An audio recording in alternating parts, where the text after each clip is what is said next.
कडे माता मौल्यांनो, श्री शक्ती सर्वसामान्य नाहीये, श्री शक्ती सर्वसाधारण नाहीये।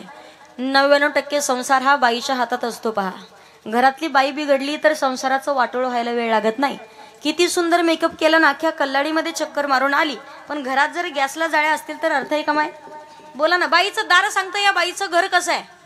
लेकराचे संस्कार सांगतात की याच्या आईला किती संस्कार असतील।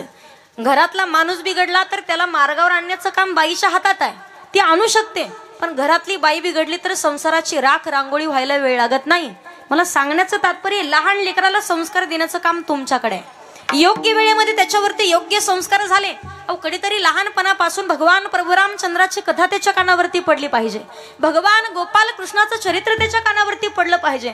तेवढंच नाही, महाराष्ट्राचे राजे छत्रपती शिवाजी महाराजांचं चरित्र त्याच्या कानावरती पडलं पाहिजे।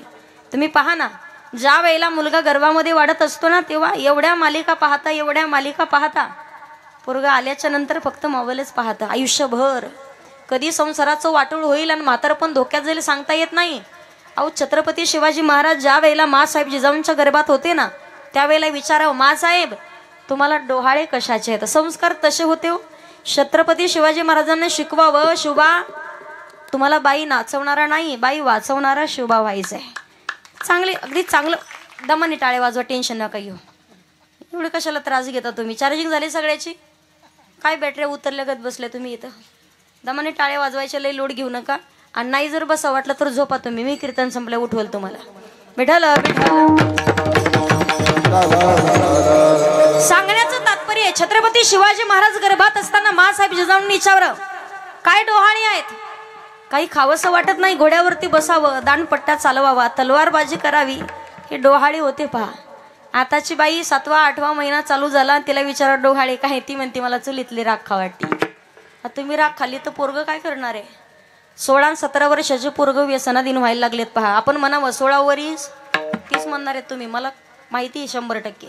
मोक्याचं हे कोणाच्या तोंडात येणारच नाही कधी का? छत्रपती धर्मवीर छत्रपती संभाजी महाराजांनी पहा 16 वर्षी संस्कृत मधून उद्भूषण सारखा ग्रंथ लिहिलाय। आज भावार्थ दीपिका ज्ञानेश्वरी सारखा महान ग्रंथ आहे। ज्ञानाचा सागर सखा माझा ज्ञानेश्वर, ज्ञानी यांचा राजा कुरुमा राव, आणि म्हणती ज्ञान देव तुम्हा ऐसे। फक्त ज्ञानेश्वरीवरती बोट फिरवलं तरी सुद्धा अडाणी माणसाला सुद्धा ज्ञानेश्वरी वाचता यावी, एवढा मोठा अधिकार माऊली ज्ञानोबरायांचा आहे। पण अवघ्या 16व्या वर्षी ज्ञानेश्वरी सारखा महान ग्रंथ सांगितला। पहा, छत्रपती शिवाजी महाराजांनी 16 वर्षी स्वराज्य स्थापनेची शपथ घेतली आणि 35व्या वर्षी अवघा महाराष्ट्र जोडलाय। श्री शक्ती सर्वसामान्य नाहीये, महिला मंडळ सर्वसामान्य समजायचं नाही। भगवती आपल्या घरात अन्नपूर्णा म्हणून आली तर पोटातील आग शांत करते। भगवती रेणुका म्हणून आली तर घरातील रोगराई नष्ट करते। भगवती आपल्या घरामध्ये जर लक्ष्मी म्हणून आली तर धनदान करण्याचं काम करते। आणि तीच भगवती आपल्या घरात सरस्वती म्हणून आली ना, तर जीवन जगण्याचं ज्ञान देऊन जाते। कित्येक पटतंय तुम्हाला? पहा, नवरात्र उत्सव करताना तुम्ही आत्ताच झालाय, करताना असं करा नाहीतर असं करा, काहीतरी करा। नवरात्र उत्सव करता, 9 दिवस उपवास करता कमाय? घटस्थापना होते का? केसरा काकू, गंगू मावशी माझ्याकडे पहा, 9 दिवस उपवास करताना मला खरं खरं सांगा, भगवती मातेचे 9 दिवस उपवास करत असताना बऱ्याच जणी 9 दिवस अगदी कोणी फराळ करतं, कोणी काय करतं। ज्या माणसाला उपवास नाही एका टायमाला ते उपवाशी मरल, पण ज्याला उपवास आहे ती कधी उपवाशी मरत? घटस्थापनेच्या दिवशी बाई मोजली, वजन मोजलं तर 45 किलो भरते, आणि तीच जर दसऱ्याच्या दिवशी मोजली तर 85 किलो भरते। ज्यांना ज्यांना पटते त्यांनी त्यांनी पहा, श्री शक्ती सर्वसामान्य नाहीये। ज्या वेळेला भगवान भोलेनाथ सती मातेचं प्रेत खांद्यावरती घेऊन त्रैलोक्यामध्ये भ्रमंती करतायत, भगवान विष्णूंनी सांगावं, सुदर्शन चक्र पाठवलं आणि भोलेनाथाला न कळत या देहाचे तुकडे करा। 51 तुकडे झाले, 51 शक्तिपीठ। पण प्रामुख्यानं महाराष्ट्रामध्ये 3.5 शक्तिपीठ आहेत। कोल्हापूरची महालक्ष्मी, तुळजापूरची तुळजाभवानी, माहूरची रेणुका माता, आणि वणीची सप्तशृंगी अर्धपीठ आहे। भगवतीचे 3.5 शक्तिपीठ। सांगण्याचं तात्पर्य आहे, श्री शक्ती सर्वसामान्य नाहीये। भगवती मातेची उपासना आपणही आपल्या जीवनात केली पाहिजे। 9 दिवस जर एखादा गर्भ आईच्या अगदी आपण पाहतो वाढत असेल, पण गर्भ वाढत असताना त्या बाळाला वेगळं जेवण नाही करावं लागत, त्या बाळाला वेगळं पाणी नाही प्यावं लागत का? आई जर पाणी प्याले तर लेकराच्या पर्यंत पोहोचतं। सांगण्याचं तात्पर्य, हाई भगवती मातेचा गर्भगृह आहे। इथं आल्याच्या नंतर कोणाच्या केसाला धक्का लागत नाहीये. संतांनी वर्णन केले, स्त्री शक्ती एवढी महत्वाची, या देवी सर्व भूतेषु शक्ती रूपेण संस्थिता, नमस्तस्यै नमस्तस्यै नमस्तस्यै नमो नमः. भगवतीचे खूप मोठे उपकार आहेत. आईने संस्कार द्यायचेत लेकरांना. योग्य मार्गाने वाटचाल करायची असेल तर सगळ्यात अगोदर माऊली ज्ञानोबाराय सांगतात, भावेविन देव नकळीनी संदेह आणि गुरुविना अनुभव कैसाकडे का. गुरु हा संत कुळीचा राजा, गुरु हा प्राण विसावा माझा, गुरुविना देवा दुजा पाहता नाही त्रिलोकी. जीवनात गुरु करावे लागतात. पहा, एकदा तरी माणसानं गुरु करावेत. महिला मंडळ बरोबर की नाही. एकदा तरी गळ्यात पवित्र तुळशीची माळ घालावी. ज्या दिवशी गळ्यात माळ घालाल त्या दिवशी तुमचा दुसरा जन्म असेल. आजपर्यंत किती दिवस जीवन जगलात आणि किती वर्ष जगलात याला किंमत नाहीये. ज्या दिवशी गळ्यात माळ घालाल त्या दिवसापासून खरा तुमचा जन्म होईल आणि त्या दिवसापासून खऱ्या जीवनाला वाटचाल सुरुवात होते. पहा, मला सांगण्याचं तात्पर्य तुम्हाला, किती जणी माळ करीत ते मी विचारणार नाही अजिबात, पण योग्य वेळेत घालावी. 75 वर्षाचे बाबा मला म्हणे ताई माळ घालायची. म्हटलं बाबा वय किती आहे. म्हणे 75 आहे. म्हटलं अजून माळ नाही घातली का. हा आता नसती घातली पण आता सावना म्हणे. अर्थ एका वेळ निघून गेल्याच्या नंतर सावध होण्यात. योग्य वेळीत गुरु करावेत. सुंदर असं भजने पहा.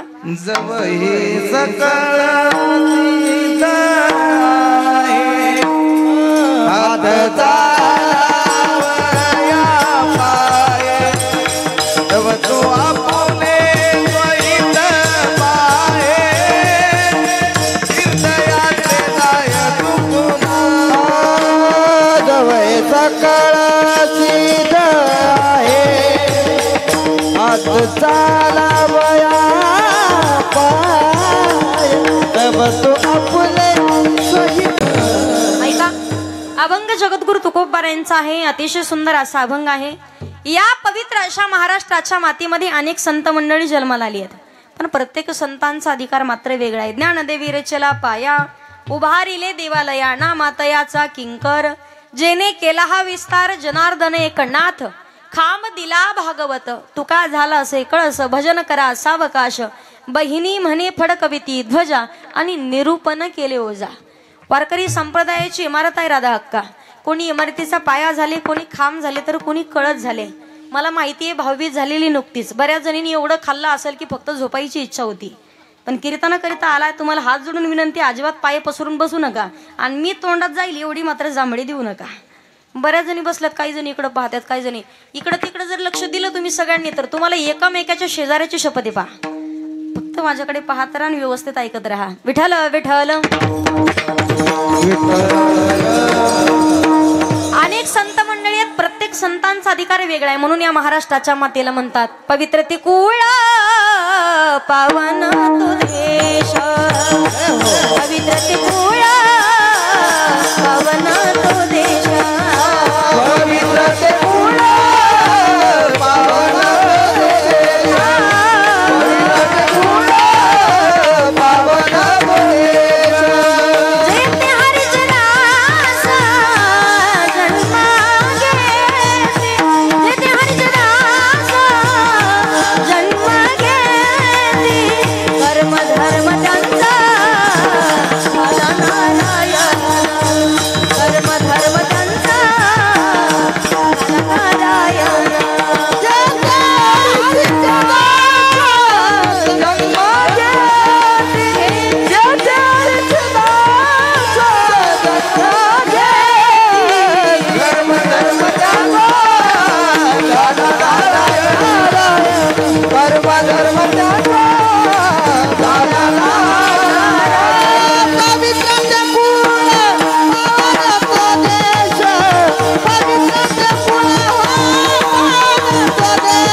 पावन तो देश, जेते हरीचे दास जन्म घेती. प्रत्येक संतांचा अधिकार वेगळा आहे. महाराष्ट्राच्या मांदियाळीमध्ये पाहिलं अनेक संत मंडळी आहेत. सर्वांना सांगायचंय मला, या महाराष्ट्राच्या मातीला तीन सजावत देशको, सती संत अरशूर, तीन लजावत देशको, कपटी कायर आणि क्रूर. सगळ्यात मोठी जबाबदारी आहे महिला मंडळांची. आईनं संस्कार द्यायचे, संतांनी संस्कृती सांभाळायची आणि वीरांनी देशाचं संरक्षण करायचं. सगळ्यात मोठी जबाबदारी तुमच्या